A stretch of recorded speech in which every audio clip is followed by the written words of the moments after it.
Hi, folks. Today we are talking about Chapter 11, or more importantly, women in cities. So, as we begin, we need to talk about some of the basics with respect to the experience of women in cities and what we can just ultimately readily observe when we look at urban areas in modern contemporary U.S. society. And we're also going to talk about all of this, particularly a lot of what this is really is the sociology of women in society. And that makes incredible sense when you consider that the vast majority, with respect to urban sociology, again, the vast majority of U.S. citizens live in urban areas or in the sphere of influence of some kind of urban concentration. So typically we're looking at a core central city wherein we are likely to live, or its surrounding suburban core, again, with just over half of the population in the country living in suburban areas. And so, again, ultimately, that and research shows disproportionately that involves women. So, and a lot of what I'm talking about today involves the work and the research of sociologist Nancy Klinuski, as well as we're going to be looking at some census data, some of which is coming from a few different cross-cut sources, one of which includes NPR in a recent publication that they have produced. So, but I digress. Again, if we're looking at cities, if we're looking at urban areas, and even going into the suburban ring, a slight majority of those populations, a slight, if not a significant majority of those populations, are women. So are more likely, women are more likely to live in the city and more likely to live in urban areas. And we're going to talk about some of the underpinning reasons for that. Again, if we think of immediately what does it take to live in our society, we have to think ultimately of as individuals, and if we live in a household or a family unit, well, we have to think about what resources do we have ultimately to sustain how we live and how we plan to continue to live. And so when it comes down to it, we have to ultimately look at our own personal economy. And so we know, according to the research rather, that the personal economies of women and men significantly differ. So we're looking at women earning about 82 cents on the dollar for men. So immediately starting from jump, if we're looking at women with respect to labor force participation in work, and we'll also talk more about that as a sort of reflection of what's happening rather in the pandemic. Um, yeah, again, if we're talking about earning a significant decrement in comparison to male earnings for women. Again, that 82% of what men earn is a vastly lower sum. So, how is that ultimately experienced and dealt with? And really, in a lot of respects, urban areas, cities are where we see this sort of experience ultimately, in a sense, digested. So, research again shows that women are more likely to live in urban areas. And a lot of that has to do with the resources that are unique to cities and urban areas. And so, when we're looking at neighborhoods, community organizations, when we're looking at institutions, non governmental organizations, when we're looking at social networks, when we're looking at family and friends, when we're looking at recreational activities, and when we're looking at activities that ultimately bolster and support families. And women, again, are often a critical, crucial part, certainly, of family life in cities and certainly family life in our society writ large. Again, all of that coalesces. Again, the enmeshing of these social experiences involving these institutions tends to enmesh and coalesce in cities and urban areas. And so those kinds of experiences are favored by women and are sought out by women, those more conjoined social experiences wherein you've got fluidity between work, family, friendships, community, as well as commitments with respect to all of those volunteer organizations and opportunities and so forth. So urban areas and cities tend to have the best concentration of all of that and allow for the leveraging of the advantages and the benefits of that. And so that's one way wherein women get to heighten and overall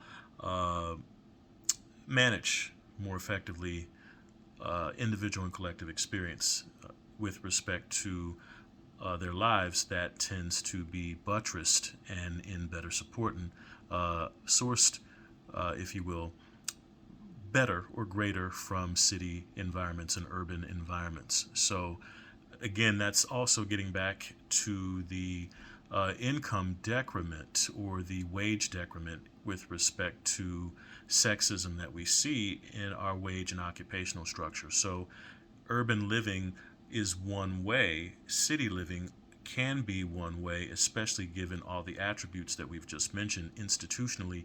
These urban residential experiences for women can be a way to ultimately mitigate the struggles and the challenges that come with a sexist society that is rooted and steeped in gender inequality and gender hierarchies that disproportionately favor men.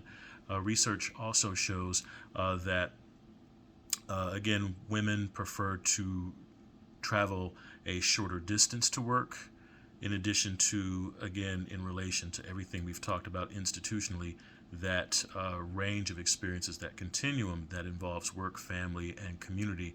So women prefer those to be, again, in closer proximity, and urban environments provide for that. Men, again, research shows, are much more likely to travel a farther distance to work, and some of that has also has a lot to do, if you will, with the earnings rather premium that men tend to earn. And so that greater distance from work to home for men is one way, or what, if you will, is explained ultimately with that is the greater earnings, if you will. Just having the greater earnings permits that privilege of living a bit further away. Pardon me as my screen tilts a bit. Let me center that. Sorry about that. Also, women are less likely to own a vehicle compared to men. Women are also less likely to have a license or have access to a vehicle. And so, again, if we're looking at where can you more easily live in society under those conditions, within those conditions and parameters, well, you're much more likely to be living more easily without a car or access to a vehicle or a license or an ID. You're much more likely to, or I shouldn't say an ID, but certainly a license. You're much more likely to live comfortably or have some modicum of more comfort living in a city or a more close-in suburb under those kinds of conditions. And again, these are conditions and experiences that women are more likely to have vis-a-vis men compared to men.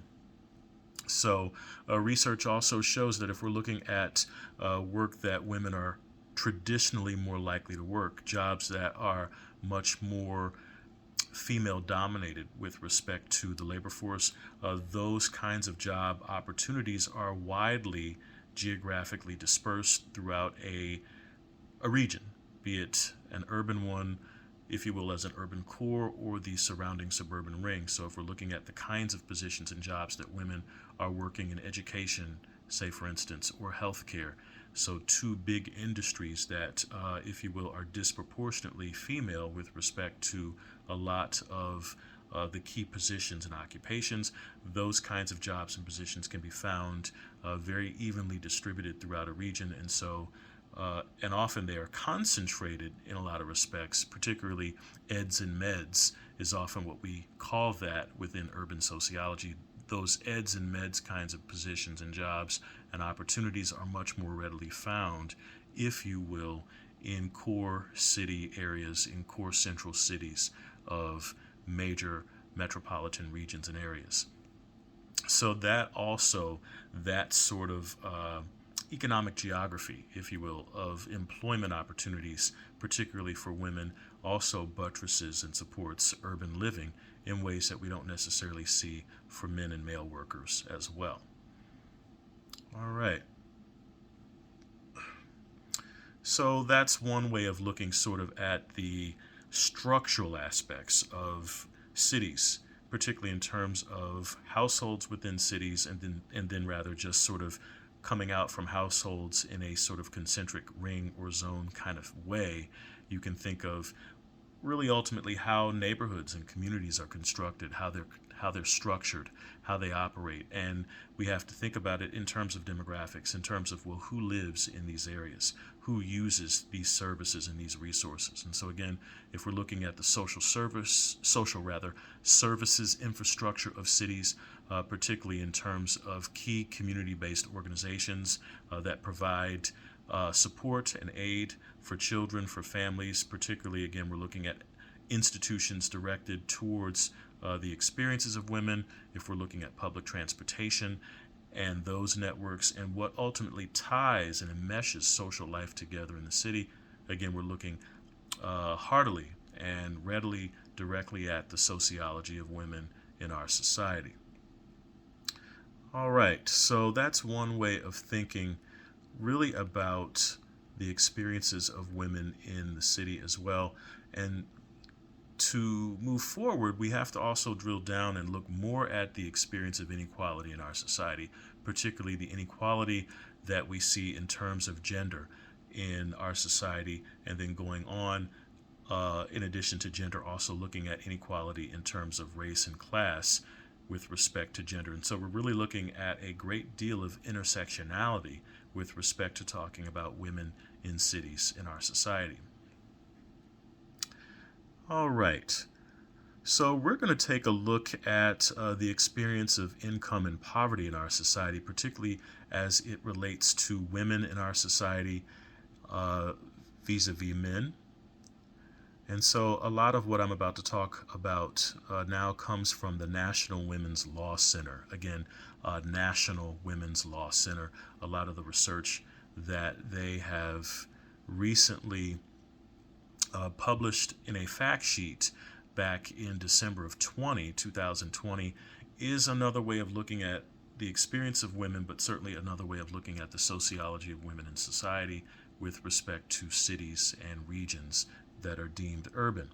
All right, so their research shows, for instance, nearly 1 in 9 women, so 11% of women lived in poverty going back going back to 2019. So that's the most recent year for which data are available.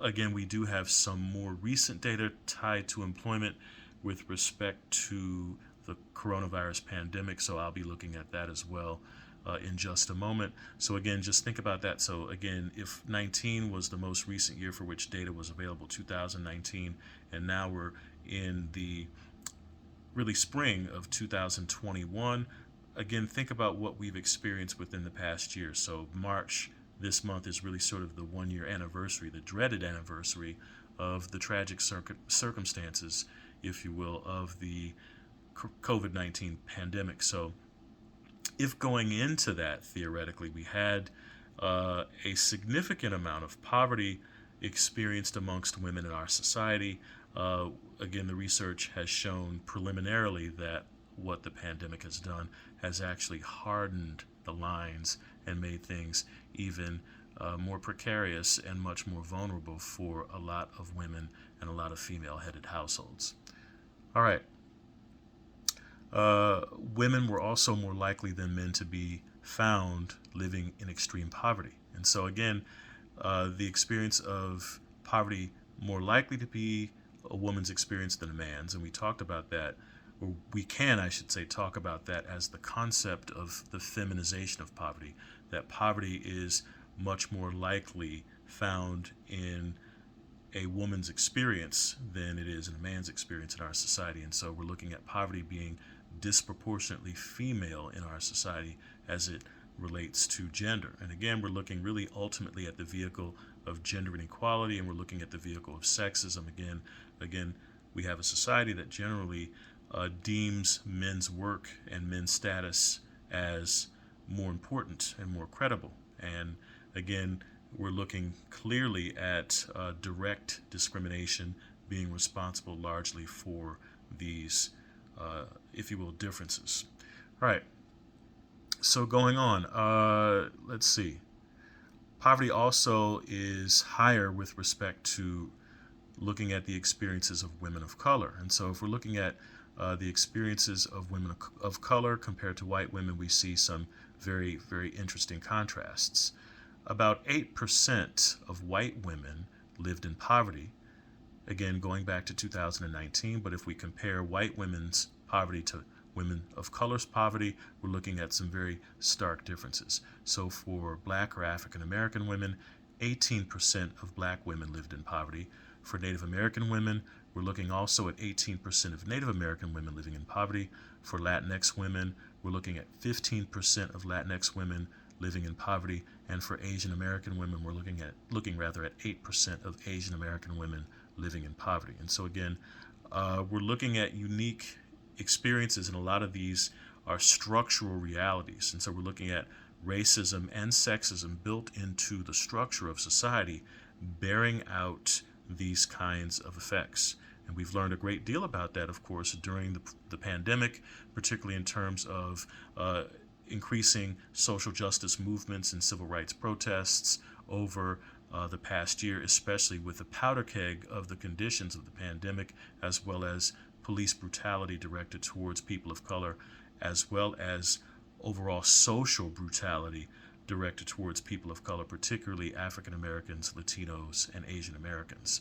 And so a lot of this also is part of the gendered experience, particularly for women within society, with respect to what happens in cities and urban areas. All right, so going on, and again, we're still talking about, again, research from the National Women's Law Center.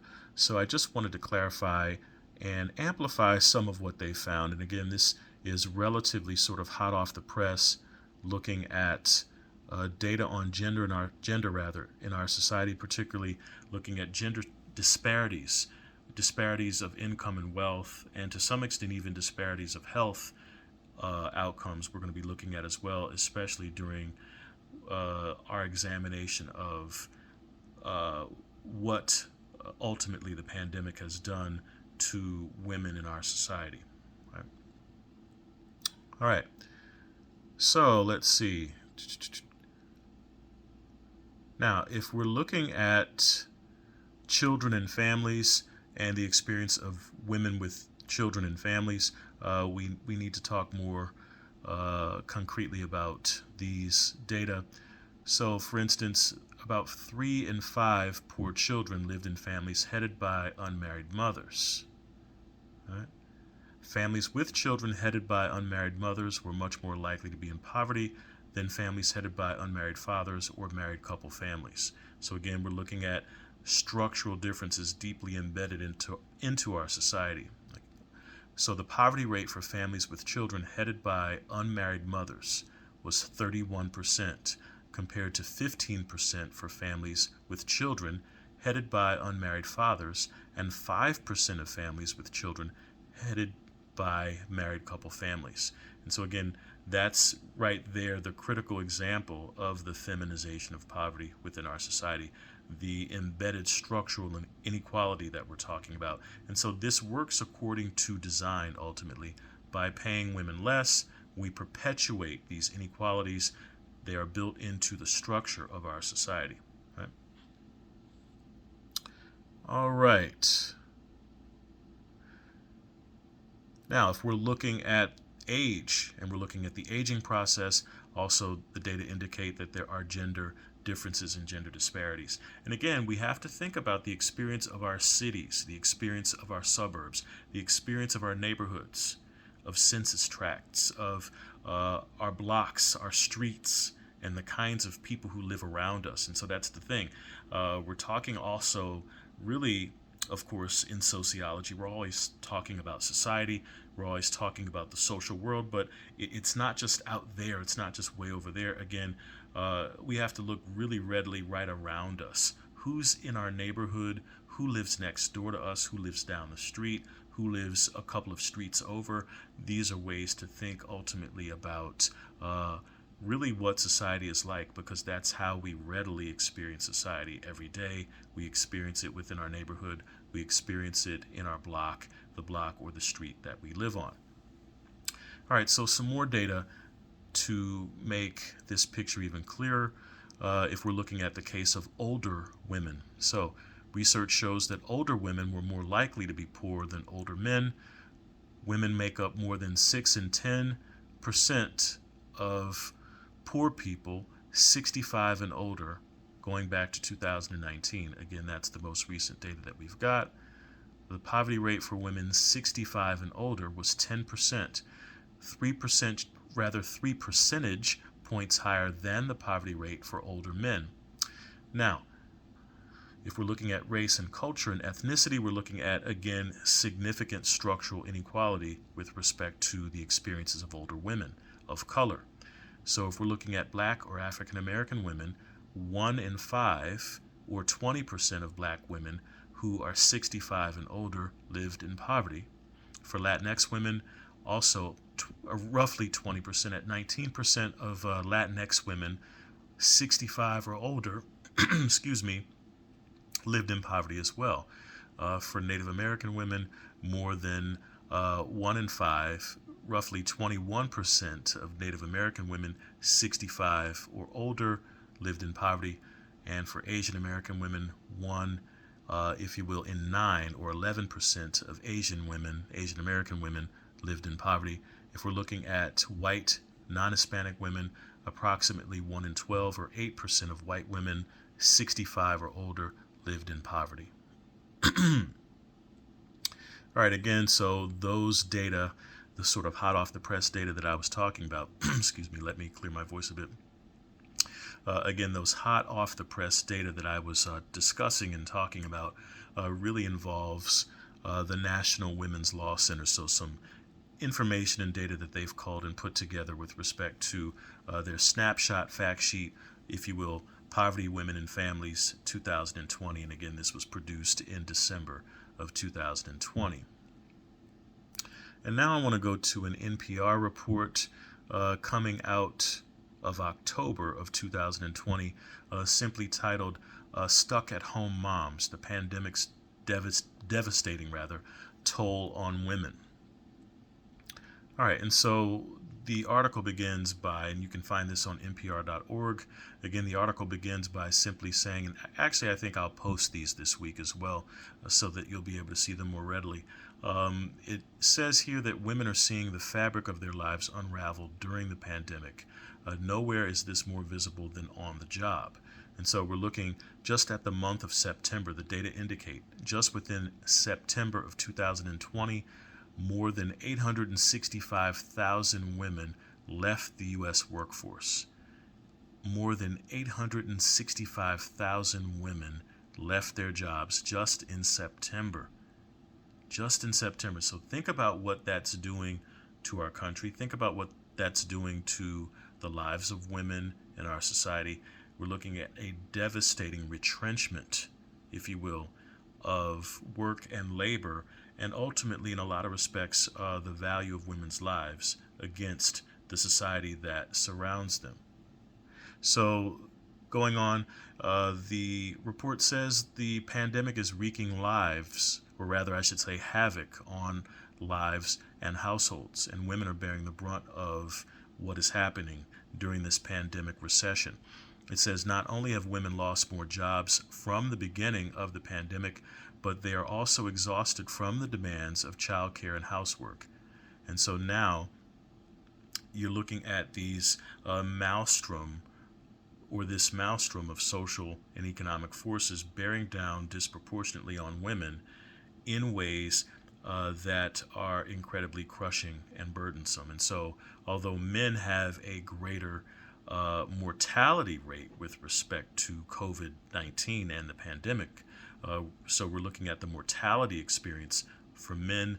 For women, we're looking really at the morbidity experience for women, the poor health kind of experience. And so some of you may go on and take courses in medical sociology or the sociology of health and illness, or even in marriage and family, we talk about this to some extent. We're looking really at gender differences also with respect to healthcare and health outcomes. And so, historically, when we've looked at the sociology of men with respect to healthcare, we're often looking at mortality experiences because men have more accidental deaths, suicides, for instance, and shorter lifespans and life expectancies.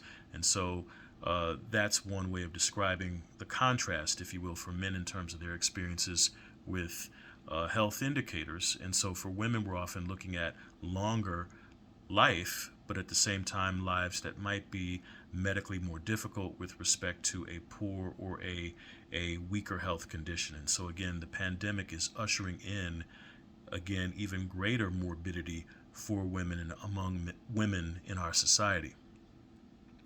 All right, so I want to give you more from this as well. This article seems to really, actually, it directly suggests, not really seems, in a way, it is saying that the retrenchment of labor, particularly, and health outcomes for women currently with respect to the pandemic is so tragic or so enormous. The enormity of it really has taken women as a cohort back to the late 80s with respect to where health outcomes were and societal outcomes were for women. And so, again, many of the gains that we've seen in terms of female labor force participation, in terms of the status of women in the labor force, in education, generally are being threatened by what we're seeing with respect to the coronavirus pandemic and the pandemic recession.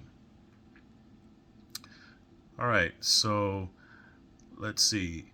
Economists are worried. It says, if not soon reversed, the decline in the labor force participation rate for prime age women could have longer term implications for household incomes and potential growth. And so this is a direct quote from the Federal Reserve Governor Lael Brainerd. So Brainerd says if women continue to remain out of employment, it risks harming not only the prospects of these individuals, but also the economy's potential growth rate. And so that's really where we're at. And so think about it. Joe Biden just signed into law a $1.9 trillion, almost roughly $2 trillion stimulus package. And so that is ushering in what some hope will be a way to buoy and buttress and provide a foundation ultimately for women and children and families in our society in particular with respect to propping up institutions, healthcare, cities. There's plenty of money for a lot of the core urban institutions in our society with respect to the most recent stimulus package. And so not only direct payments to individuals and families, but we're also looking at what's going to undergird governments, city governments, county governments, municipal units. They're also getting money to shore up what would ultimately have been more robust budgets, particularly in terms of tax revenues, if you will, ordinarily in a non-pandemic kind of circumstance. And so, again, that's where the hope lies, if you will, today, is with respect to the most recently passed stimulus package. We'll have to see indeed what happens and what is borne out once people get the funds and the monies in their coffers. Right. All right. So that concludes our discussion of women in cities. We have a couple of good articles that are also going to buttress a lot of what has been discussed here in the lecture, in addition to the articles that I've mentioned that were used with the lecture. We'll have at least one more available this week as well, that will shed additional light on the experiences of urban women in our society.